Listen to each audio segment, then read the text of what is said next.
ஏற்பாடு நடக்குதாமே? ஆமா, நானும் கேள்விப்பட்டேன். விருந்துக்கு போலான்னு நினைக்கிறேன். உங்க தம்பி தான் நம்மளை கூப்பிடவே இல்லையே.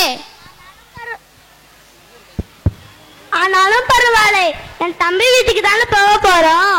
நான் சொல்றத கேளுங்க, அந்த விருந்துக்கு நம்ம போக வேண்டாம். இல்ல இல்ல இல்ல, நம்ம அந்த விருந்துக்கு போகத்தான் போறோம். சரி. காட்சி 2. அடுத்த நாள் கோபால்நாத் தன் மனைவி தன் தம்பியின் வீட்டிற்கு செல்கிறார். அங்கே அனைவரும் விலை உயர்ந்த ஆடைகள் மற்றும் அணிகலன்களோடு வந்திருந்தார்கள். ஆனால் காயத்ரியும் கோபால்நாத் மட்டும் சாதாரண உடையில் சென்றார்கள்.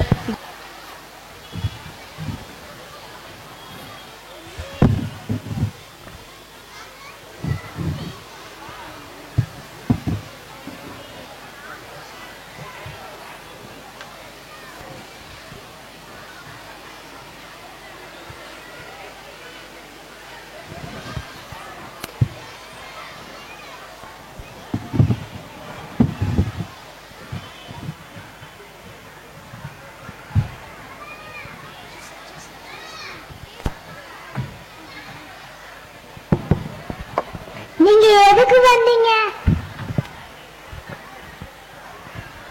இப்படி சாதாரண உடலை வந்து எங்களை அவமானப்படுத்ததா வந்தீங்களா? நாங்க தான் உங்களை கூப்பிடவே இல்லையே. போங்க, போய் அந்த ஓரமா கண்டு சாப்பிடுங்க. சரி வாங்கங்க, நம்ம நம்மளோட வீட்டுக்கே போகலாங்க. சரி வா.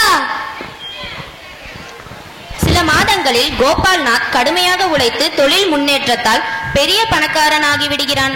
அப்போது கோபால்நாத்தின் தம்பி அவருடைய அண்ணனையும் அண்ணியையும் விருந்திற்கு வருமாறு அழைப்பதற்காக நண்பனை அனுப்புகிறார்.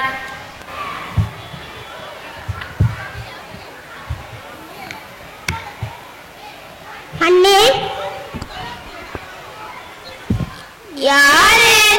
உள்ள வாங்க வாங்க. வாங்க உள்ள வாங்க. உங்க தம்பி உங்களை விருந்து கூப்பிட்டுன்னு அனுப்பியிருக்காரு. ஓ அப்படியா? ஆமா. நீங்க வரலைன்னா அவர் ரொம்ப கவலைப்படுவாரு. சரி, நாளை நாங்க விருந்து வரோம், போய் சொல்லுங்க. சரி.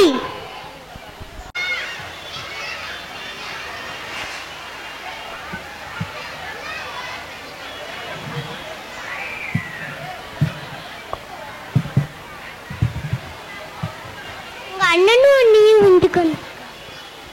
ஓ அப்படியா? வாங்கண்ணா வாங்க. நீங்க விருந்து கொண்டது எனக்கு ரொம்ப சந்தோஷம். அண்ணா அண்ணி கால்களை தண்ணீர் விட்டு கழுவுமா? சரிங்க. அவங்க சாப்பிட விதவிதமான பலகாரத்தை எடுத்து வைமா. சரிங்க. நீங்க எங்க வீட்டு விருந்துக்கு வந்தது எங்க பாக்கியம். வாங்க உள்ள வாங்க.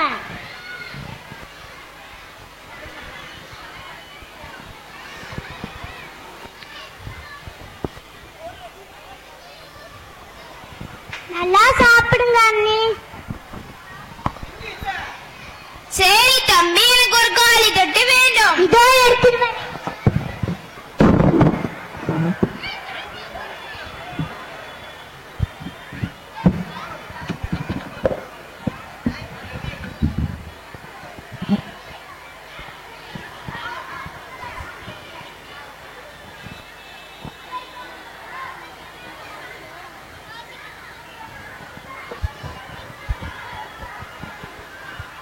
என்ன செய்றீங்க? என்னன்னு செய்வீங்க?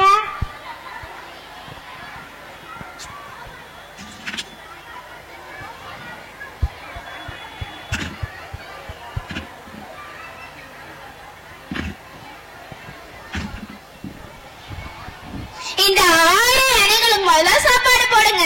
என்ன சொல்றீங்க? அன்புக்கும் பாசத்துக்கும் இந்த ஊர்ல தான் மரியாதையே இல்லையே. இந்த நகையிடத்துக்கு தானே விருந்தோம்பலே. என்ன சொல்றீங்க? நாங்க ஏழையாக இருக்கும் போது வரவேற்று விதத்துக்கும் இப்ப வரவேற்று விதத்துக்கும் நிறைய வித்தியாசம் தெரியுது. இதுல இருந்து நாங்க என்ன தெரிஞ்சுக்கிட்டோம்னா, நீங்க பணத்துக்கு தான் மரியாதை தரீங்க. எங்க அன்பையும் பாசத்தையும் நீங்க உணரவில்லை. ரொம்ப வருத்தப்படுகிறோம். இப்படி சோசியல் மீடியாக்களிலும் செல்போன்களிலும் வாழ்க்கையை தொலைத்து விடாமல் நம் உறவுகளையும் சொந்த பந்தங்களையும் பெரும் செல்வம் என போற்றி வாழ்வோமாக. சொந்த பந்தங்களின் முக்கியத்துவத்தை பசுமரத்தாணி போல் நம் உள்ளங்களில் பதிய செய்த மாணவர்கள்.